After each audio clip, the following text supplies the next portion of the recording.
नमस्कार दोस्तों, स्वागत है आपका मेरे YouTube चैनल गोविंदम बायोलॉजी क्लासेस में। फर्स्ट चैप्टर के फर्स्ट पार्ट में हमने ये पढ़ा कि आवर्तबीजी पादपों में जनन। तो आवर्तबीजी पादप कौन कौन से होते हैं और जनन की डेफिनेशन। आवर्तबीजी पादप का मतलब है पुष्पी पादप, और जनन से रिलेटेड है कि कोई भी जीव यदि अपने समान ही नई संतति को उत्पन्न करता है उसे हम जनन कहते हैं। तो हमने जो फर्स्ट पार्ट पढ़ा एक बार थोड़ा सा रिपीट कर लेते हैं उसे। सबसे पहले हमने पढ़ा जनन की परिभाषा। दूसरा, ये जो पुष्पी पादप है, फूल वाले पौधे, इनमें जनन है उसके प्रकार। तो इसके दो प्रकार थे, पहला था अलैंगिक जनन, एसेक्सुअल रिप्रोडक्शन, और दूसरा था सेक्सुअल रिप्रोडक्शन। आज जो पार्ट 2 है इसमें हम पढ़ेंगे कि ये जो अलैंगिक जनन है वो कितने प्रकार का होता है और अलैंगिक जनन होता क्या है। तो देखिए डेफिनेशन में कब हमने पढ़ लिया था कि अलैंगिक जनन उसे कहते हैं कि वह जनन जिसमें केवल एक ही जनक जनन क्रिया में भाग लेता है, मतलब उसमें नर और मादा का कोई लफड़ा नहीं होता, उसमें केवल एक मात्र कोशिका होती है जो आगे नई संतति का निर्माण कर लेती है, और संतति और जो जनक है अलैंगिक जनन के दौरान वो दोनों एक दूसरे के क्लोन होते हैं। क्लोन का मतलब होता है कि आकारिक रूप और आनुवांशिक रूप के अंदर जनक और संतति दोनों बिल्कुल समान होते हैं, हम उसे बोले एक दूसरे के क्लोन।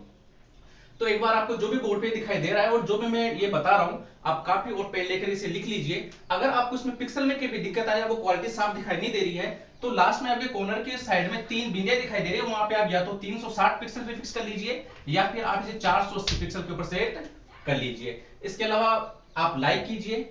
अगर आपको कोई दिक्कत आ रही है तो आपसे कमेंट्स कर सकते हैं, कमेंट्स बॉक्स ओपन है उसमें। इसके अलावा एक बार आप इसे जो बेल वाला जो आइकन है, उस बेल वाले जो आइकन है उसके ऊपर आप एक बार क्लिक कर दीजिए, जिससे जो भी आपको जो वीडियो डाले जाए वो आपको आसानी से आपको नोटिफिकेशन उसका आपको मिल जाए। चलिए आगे बढ़ते हैं।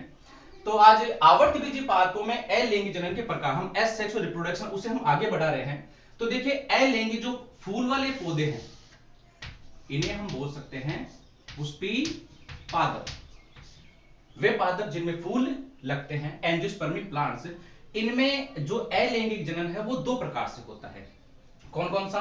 सबसे पहले है अनिषेक बीजता, एगेमोस्पर्मी, एगेमोस्पर्मी, और दूसरा इसका प्रकार है कायिक जनन या कायिक प्रवर्धन। पहले हम इसको पढ़ेंगे एक बार कि ये जो अनिषेक बीजता है इसको हम इंग्लिश में बोलते हैं एगेमोस्पर्मी। इस शब्द को देखते हैं एक बार आप। ये हो गया एक का अगर आप हिंदी में अर्थ लो तो इसका मतलब होता है बिना। गेमो है, ये है बना है गेमस शब्द से। गेमस का मतलब होता है निषेचन, और स्पर्मी है, ये बना है स्पर्मा, स्पर्मा मतलब होता है बीज। यदि आप इसका शाब्दिक अर्थ देखें, मतलब आप इसका यदि अर्थ निकाले तो अर्थात बिना निषेचन के ही, बिना निषेचन के बीज का निर्माण, बिना निषेचन के बीज का निर्माण। देखिए आप यहां पे ये बीज क्या है, इस बीज को समझिए। देखिए फूल और बीज ये लैंगिक जनन के अंतर्गत आते हैं। ये बीज का निर्माण होता है लैंगिक जनन के अंतर्गत। क्यों?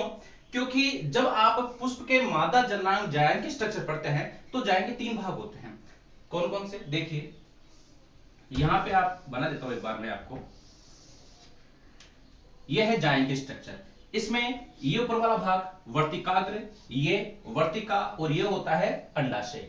अंडाशय के अंदर होते हैं बीजाणु। जब निषेचन क्रिया होती है, मतलब नर युग्मक और मादा युग्मक, परागण, परागण से आगे जाके 2 नर युग्म बनते हैं, तो नर युग्मक और अंड कोशिका में निषेचन होता है, निषेचन से आगे युग्मनज बनता है, युग्मनज से आगे भ्रूण बनता है। वो सारी क्रिया होती है इस बीजाणु के अंदर। ये अंदर के साइड में है बीजांड। निषेचन के बाद में जब निषेचन क्रिया हो जाती है इस भाग के अंदर, तो ये सब झड़ जाते हैं, केवल बचता है ये अंडाशय वाला पोर्शन बचता है केवल ये, जिसमें से जो बीजांड है वो तो आगे जाके बीज में कन्वर्ट हो जाता है, और जो अंडाशय है वो है फल में कन्वर्ट हो जाता है। ये तो निषेचन क्रिया हो रही है बीजांड के अंदर, और बीजांड आगे जाके कन्वर्ट हो रहा है बीज में, मतलब कि जो बीज बन रहा है वो निषेचन क्रिया के फलस्वरूप बन रहा है ये। और इसके दौरान इसमें मादा युग्मक है वो अंड कोशिका होती है, और नर युग्मक परागण से बनेगा ही बनेगा ये। तो देखिए कि बिना निषेचन के ही बीज का निर्माण होना अनिषेक बीजता कहलाती है। आप परिभाषा क्या दोगे कि वह जनन जिसमें पादप का प्रवर्धन, तो कि देखिए अनिषेक बीजता आप किससे बोलेंगे, ये अलैंगिक जनन में कैसे आ रहा है ये, क्योंकि इसमें निषेचन नहीं हो रहा। और हमने ये पहले पढ़ा था कि जो अनिषेक जनन है उसके अंदर निषेचन और युग्मकों का निर्माण नहीं हो रहा है, और वैसे इसमें भी नहीं हो रहा है, इसलिए जो अनिषेक बीजता है वो अपने अलिंग जनन के अंतर्गत आती है। उसी की एक विधि है। तो देखिए कि वह जनन जिसमें पादप का प्रवर्धन तो मतलब नए पादप का निर्माण तो बीज के द्वारा ही होता है। पादप तो किससे बनेगा? बीज के द्वारा ही बनेगा, लेकिन इस बीज और इस बीज में जो भ्रूण होगा, एम्ब्रियो होगा, मतलब बीज और, लेकिन बीज और भ्रूण के निर्माण में, लेकिन बीज और भ्रूण के निर्माण में अर्धसूत्री विभाजन मियोसिस और युग्मकों का संलयन नहीं पाया जाता। दोबारा देखिए कि जनन का वह प्रकार या वह जनन जिसमें पादप का प्रवर्धन तो बीज द्वारा ही होता है, लेकिन इस बीज और बीज में जो भ्रूण होता है, इन दोनों के निर्माण में अर्धसूत्री विभाजन और युग्मकों का संलयन नहीं पाया जाता है, तो हम उसे बोलते हैं अनिषेक बीजता। देखिए बीज बन रहा है लेकिन इसमें अर्धसूत्री विभाजन भी नहीं हो रहा है ये, और युग्मकों का मतलब निषेचन क्रिया भी नहीं हो रही है। ये दोनों होते हैं लैंगिक जनन में, और यहाँ पे नहीं हो रहे, इसका मतलब ये किसमें आता है? अलैंगिक जनन में। अब जब फिर एक नॉर्मल से एक मन में क्वेश्चन उठता है कि जब बीज और भ्रूण इसमें युग्मकों का निर्माण मतलब निषेचन क्रिया भी नहीं हो रही है, अर्धसूत्री विभाजन भी नहीं हो रहा है, तो फिर यहाँ पे ये बीज बन कहां पे रहा है? तो देखिए कि अनिषेक बीजता के अंदर मादा युग्मक और नर युग्मक जो कोशिकाएं हैं वो यहाँ पे भाग नहीं ले, फिर यहाँ पे बीज बन को बना कौन रहा है यहाँ पे? तो देखिए यहाँ पे अनिषेक बीजता के अंदर जो बीज का जो निर्माण है ये करती है बीजांड की कोई भी द्विगुणित कोशिका। और कौन सी कोशिका? देखिए बीजांड की जो अध्यावरण की जो कोशिकाएं हैं वो हमेशा द्विगुणित अवस्था में होती है, डिप्लॉयड अवस्था में होती है, इंटैगमेंट की। बीजांड के अध्यावरण की कोशिका द्विगुणित अवस्था में होती है, या तो अध्यावरण की जो कोशिकाएं हैं वो यहाँ पे बीज का निर्माण करेगी, और अध्यावरण की नहीं करेगी तो फिर यहाँ पे एक कोशक उत्पन्न होता है बीजांडकाय। बीजांडकाय ये जो कोशिकाएं हैं ये भी द्विगुणित अवस्था में होती है। तो अनिषेक बीजता के दौरान निषेचन क्रिया नहीं होगी, अर्धसूत्री विभाजन नहीं होगा, लेकिन बीज का निर्माण होगा, वो बीज आगे जाके पादप का निर्माण करेगा। और यहाँ पे जो बीज का निर्माण है इसका निर्माण यहाँ पे कौन करती है? या तो अध्यावरण की कोई द्विगुणित कोशिका करेगी, या फिर बीजांडकाय की कोई भी द्विगुणित कोशिका करेगी।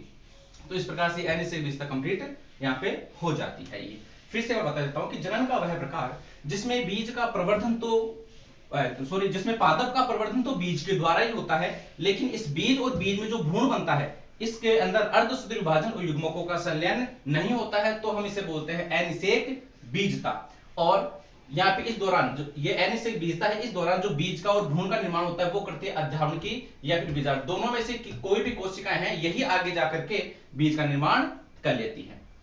तो एलिजर का एक प्रकार यहाँ पे अनिषेक बीजता कंप्लीट हो जाता है।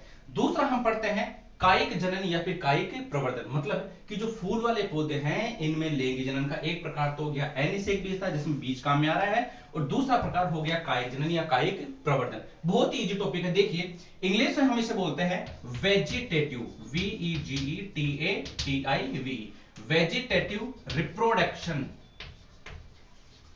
Vegetative reproduction. और कायिक प्रवर्धन बोल देंगे अपन वेजिटेटिव प्रोपोगेशन। यहां पे देखिए वेजिटेटिव मतलब होता है कायिक भाग, कायिक भाग। तो देखिए यहां पे पौधे के कायिक भाग कौन कौन से होते हैं? देखिए पादप के अंदर जो पुष्प है वो उसका लैंगिक भाग होता है। तो पुष्प को छोड़ करके पादप के जितने भी भाग है कौन कौन से हो गए? पुष्प को छोड़ करके जड़ हो गई, तना हो गया, कलिका हो गई, टहनी होगी, ये सारे पादप के कायिक भाग होते हैं। ये तो पुष्प को छोड़ करके पादप के जो कायिक भाग है, जड़, तना, पत्ती, कलिका या फिर टहनी, इनके द्वारा किसी नए पादप का निर्माण होना कायिक जनन कहलाता है। क्या समझे? दोबारा बता देता हूं एक बार में कायिक जनन की परिभाषा, कि वह जनन जिसमें पुष्प के कायिक भाग को छोड़ करके यदि पादप के पुष्प को छोड़ करके उसके किसी कायिक भाग के द्वारा, जड़, तना, पत्ती, कलिका के द्वारा नए पादप का निर्माण होना कायिक जनन या फिर कायिक प्रवर्धन कहलाता है। इस दौरान कायिक जनन के दौरान पादप के जिस कायिक भाग का, कौन कौन से? जड़ हो गई, तना हो गया, कलिका हो गई और टहनी हो गई, इनका जो हम यूज कर रहे हैं इन भागों को हम बोलते हैं प्रवर्ध, प्रोप्यूगिल। क्या बोलते हैं इनको? प्रवर्ध। कि कायिक जनन के दौरान पादप के जिस भाग को हम काम में लेते हैं उसे बोलते हैं प्रवर्ध। जैसे मान लिया सहतूत है, सहतूत के हम टहनी को काम में ले रहे हैं, तो सहतूत की टहनी कायिक भाग है यहाँ पे, तो ये कायिक जनन हो गया। दूसरा जो टहनी है वो क्या हो गया यहाँ पे, प्रवर्ध हो गया। तो पादप के जिस कायिक भाग को आप काम ले रहे हो, तना ले रहे हो, पर जड़ ले रहे हो तो जड़ प्रवर्ध हो गई, तना ले रहे हो तो तना प्रवर्ध हो गई। तो यहाँ पे ये परिभाषा हो गई है कि पादप के कायिक भाग जड़, तना, पत्ती, कलिका द्वारा नए पादप का निर्माण होना कायिक जनन या कायिक प्रवर्धन कहलाता है। जिस भाग को आप काम ले रहे हो पादप के कायिक भाग को, वो प्रवर्ध कहलाता है। अब ये जो कायिक जनन, इसे हम अलैंगिक जनन के अंतर्गत क्यों रखा, देखिए कायिक जनन के दौरान भी नर या मादा का कोई लफड़ा नहीं होता है, केवल एक ही जनक जनन क्रिया में भाग ले रहा है। यहाँ पे आप टहनी ले रहे हो काम में, अब टहनी ये तो नहीं कि सब टहना और टहनी, एक टहनी हो गई है, जड़ है ये सिर्फ सब जड़ा और जड़, कोई भी जड़ होती है, तो एक ही जनक जनन क्रिया में भाग लेता है, तो हम उसे बोलते, इसीलिए बोलते हैं कि साहब ये भी अलैंगिक जनन की एक विधि है। आगे देखते हैं कि साहब जो कायिक जनन है वो कितने प्रकार से हो सकता है। तो देखिए पादप के अंदर कायिक भाग द्वारा जनन होता है वो दो प्रकार से हो सकता है। कौन कौन से, एक तो हो गया प्राकृतिक कायिक प्रवर्धन और दूसरा हो गया कृत्रिम कायिक प्रवर्धन, natural vegetative propagation and artificial vegetative propagation. देखिए शब्द को से, प्राकृतिक मतलब प्रकृति से, प्राकृतिक रूप से, हमारा कोई रोल नहीं, खुद ही नया पादप लग रहा है यहाँ पे ये। और कृत्रिम का मतलब मानव का हस्तक्षेप, मानव कुछ अड़ंगा लगा रहा है उसके अंदर, कुछ ना कुछ छांट छांट कर रहा है, फिर नया है। तो पहले एक बार कायिक जनन में पहला देख लेते हैं सब प्राकृतिक कायिक प्रवर्धन क्या चीज होती है। तो देखिए कि कायिक जनन के अंदर यदि नए पादप का निर्माण प्राकृतिक रूप से हो रहा है, पादप के कायिक भाग द्वारा प्राकृतिक रूप से हो रहा है, मनुष्य का कोई रोल नहीं है, साहब आलू पड़ा है, आलू से खुद ही कलिकाएं निकल गई, नया पौधा लग गया, तो क्या है प्राकृतिक कायिक प्रवर्धन। कि साहब वह कायिक जनन जिसके अंदर नए पादप का निर्माण पादप के कायिक भाग, जड़ होगी, तना होगी, पत्ती, कलिका, टहनी के द्वारा यदि अपने आप ही बिना किसी मानव हस्तक्षेप के होता है, तो हम उसे बोलते हैं प्राकृतिक कायिक प्रवर्धन। कृत्रिम की बात करें तो ये हो जाएगा कि साहब पादप के यदि कायिक भाग द्वारा, जड़, तना, पत्ती, कलिका द्वारा मानव के हस्तक्षेप के द्वारा या फिर मानव की किसी टेक्निक के द्वारा या फिर मानव का कुछ उसमें जोड़ तोड़ लगा के कर रहा है, तो हम उसे बोलते हैं कृत्रिम कायिक प्रवर्धन। एक बार वापस इसको देख लेते हैं कि जो प्राकृतिक कायिक प्रवर्धन, इसको देख लेते हैं कि साहब इसमें पादप के कायिक भाग द्वारा प्राकृतिक रूप से हो रहा है। अब एक बार देखेंगे कि पादप के ऐसे कौन कौन से भाग हैं जिनके द्वारा ये जनन होता है। तो देखिए प्राकृतिक कायिक प्रवर्धन करने वाले जो पादप के अंग है, सबसे पहले अपन पढ़ते हैं तने के द्वारा। तो पादप के तने के द्वारा नए पादप का निर्माण होता है। जैसे उदाहरण हो गया इसका आलू। आलू में क्या होता है, देखिए यहां पे ये आलू है, ये आलू है, आलू किसका रूपांतरण है, तने का रूपांतरण है, तो क्या हो गया, तना ही हो गया एक तरीके से। तो आलू में कई बार जब आलू पुराना हो जाता है तो उस पे छोटी छोटी कलिकाएं से निकल जाती है, ग्रीन कलर की निकलती है, छोटी छोटी कलिकाएं से आपको दिखाई देती है, जिन्हें आप बोल देते हो आलू की आंख। आलू की आंख वास्तव में कोई आंख नहीं होती है ये होती है अपस्थानिक कलिकाएं। क्या होती है, अपस्थानिक कलिकाएं होती है, ये आलू की अपस्थानिक कलिकाएं होती है। आप यदि हम इसी अपस्थानिक कलिका को यहां से हटा के आप जमीन में अगर आप बो दोगे तो नए आलू का निर्माण हो जाएगा। तो ये हो गया साहब तने के द्वारा आलू का, तने के द्वारा प्राकृतिक कायिक प्रवर्धन। तने भाग के द्वारा उसमें क्या होता है, इसमें जैसे जो भी तना है उस पर अपस्थानिक कलिकाएं निकलती है, आप कलिकाओं को काट के लगा दो, आप आराम से नया पौधा तैयार हो जाएगा। तो ये हो गया साहब तने के द्वारा कायिक, प्राकृतिक कायिक प्रवर्धन। उदाहरण हो गया इसका आलू। दूसरा होता है पादप के जड़ भाग के द्वारा प्राकृतिक कायिक प्रवर्धन।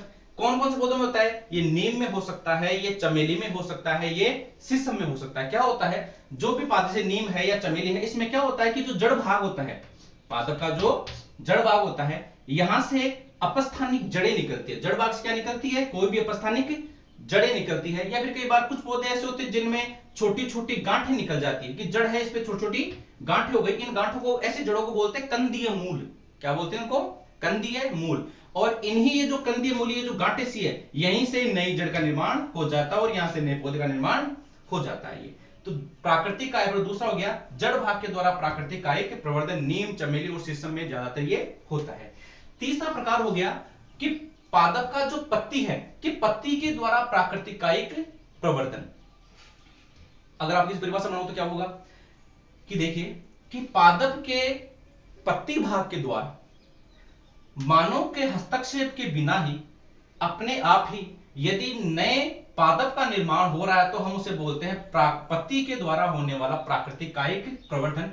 कौन कौन पत्थर पत्ती के द्वारा किस किस में होता है?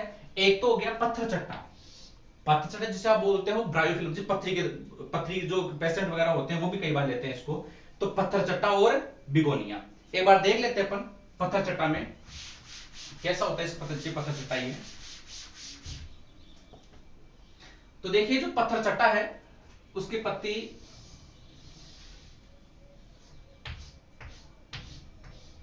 ये मान लीजिए पत्थर चट्टा की पत्ती है, ये ब्रायोफिल्म की पत्ती है ये। इसमें क्या होता है कि ये जो पत्ती के किनारे हैं, ये जो पत्ती के किनारे हैं, इन पत्ती के किनारों से छोटी छोटी अपस्थानिक कलिकाएं निकलती है। ये क्या निकलती है? छोटी छोटी अपस्थानिक कलिकाएं। ये जो अपस्थानिक कलिकाएं हैं ये गिरती है और गिर करके जहां पे गिरेगी इस अपस्थानिक कलिका से नई पत्थर चट्टा की पत्ती का निर्माण या फिर नए पौधे का निर्माण हो जाएगा। हम इससे बोलते हैं पत्ती के द्वारा प्राकृतिक कायक, जैसे पत्थर चट्टा या फिर बिगोनिया। तो देखिए पत्थर चट्टा में तो क्या होता है कि जो पत्ती के जो किनारे हैं यहां से छोटी छोटी निकलती है अपस्थानिक कलिकाएं। ये कलिकाएं यहां से टूटती है, जमीन में गिरेगी और नए पत्थर चट्टाई पादप का निर्माण कर लेगी। इसके अलावा पत्ती के द्वारा एक पौधे में और भी होते हैं बिगोनिया। दूसरा कौन सा होता है? बिगोनिया। तो बिगोनिया में भी देखिए जैसे इसकी पत्ती इस प्रकार की कुछ होती है, ये आंतरिक साड़ी में पर्णशिराएं होती है ये। तो इसमें क्या होता है कि इसमें पत्ती के किनारों पर से भी कुछ कलिकाएं निकलती हैं। दो प्रकार से हो सकता है। कहां से? एक तो सब पत्ती के किनारों से, यहां से अपस्थानिक कलिकाएं निकलती है। इसके अलावा ये जो शिराएं हैं इन शिराओं के यहां से भी कुछ कई बार कलिकाएं निकलती है ये। तो ये कलिकाएं यहां से मुक्त होती है और जहां पे गिरी वहां पे नए किसका बिगोनिया के नए पादप का निर्माण कर लेगी। कुल मिला के बात यह है कि पत्ती के द्वारा जो प्राकृतिक कायिक प्रवर्धन हो रहा है वो दो पादपों के उदाहरण लेके चल रहे हैं अपन। एक हो गया पत्थर चट्टा और दूसरा हो गया बिगोनिया। पत्थर चट्टा में पत्ती के किनारों से अपस्थानिक कलिकाएं निकलती है, यहां से मुक्त होगी, जमीन में गिरेगी, नए पादप का निर्माण कर लेगी। दूसरा हमने लिया बिगोनिया। बिगोनिया में क्या होता है कि पत्ती के किनारों से अपस्थानिक कलिकाएं निकलती है। इसके अलावा यहां से जो पर्णवृंत है, पर्णवृंत से भी ये कलिकाएं निकलती है। इसके अंदर ये कलिकाएं यहां से नहीं निकलेगी, यहां से निकलती है। ये कहां से निकलेगी? सिराएं से और पर्णवृंत से यहां से ये निकलेगी। चौथा है एक पत्र प्रकलिका या फिर बल्बिज के द्वारा, मतलब प्राकृतिक प्रवर्धन में हमने तने के द्वारा पढ़ लिया, जड़ के द्वारा पढ़ लिया, पत्ती के द्वारा और पत्र परिकलिका। तो पहले तो ये देख लेते हैं कि पत्र परिकलिका क्या होती है। देख क्या होता है कि ये टहनी है। कई बार क्या होता है कि पादप के अंदर जहां से पुष्प कलिकाएं निकलनी होती है वहां से पुष्प कलिका की जगह के ऊपर छोटी छोटी पत्र प्रकलिकाओं का निर्माण हो जाता है। ये इन्हीं को हम बोलते हैं पत्र प्रकलिका। ये किसी पुष्प कलिकाओं के स्थान पर निकलती है। इसका उदाहरण है रामबांस और डायोस्कोर। इसमें भी क्या होता है कि यहां से छोटी छोटी कलिकाएं निकलती है, कलिकाएं गिरती है और नए पादप का निर्माण कर लेती है। एक बार फिर से देख लेते हैं पूरी रिपीट को कि आवर्तबीजी जो पादप है उनमें अलिंग जनन है, वो दो प्रकार का होता है, अनिषेक बीजता और कायिक जनन या कायिक प्रवर्धन। अनिषेक बीजता का मतलब ये हो गया कि बिना निषेचन के भ्रूण का निर्माण, और दूसरा है कायिक जनन या कायिक प्रवर्धन। ये दो प्रकार का होता है, प्राकृतिक कायिक प्रवर्धन और कृत्रिम कायिक प्रवर्धन। प्राकृतिक कायिक प्रवर्धन करने वाले जो भाग है वो हो गया तने के द्वारा, जड़ के द्वारा, पत्ती के द्वारा, पत्र परिकलिका के द्वारा।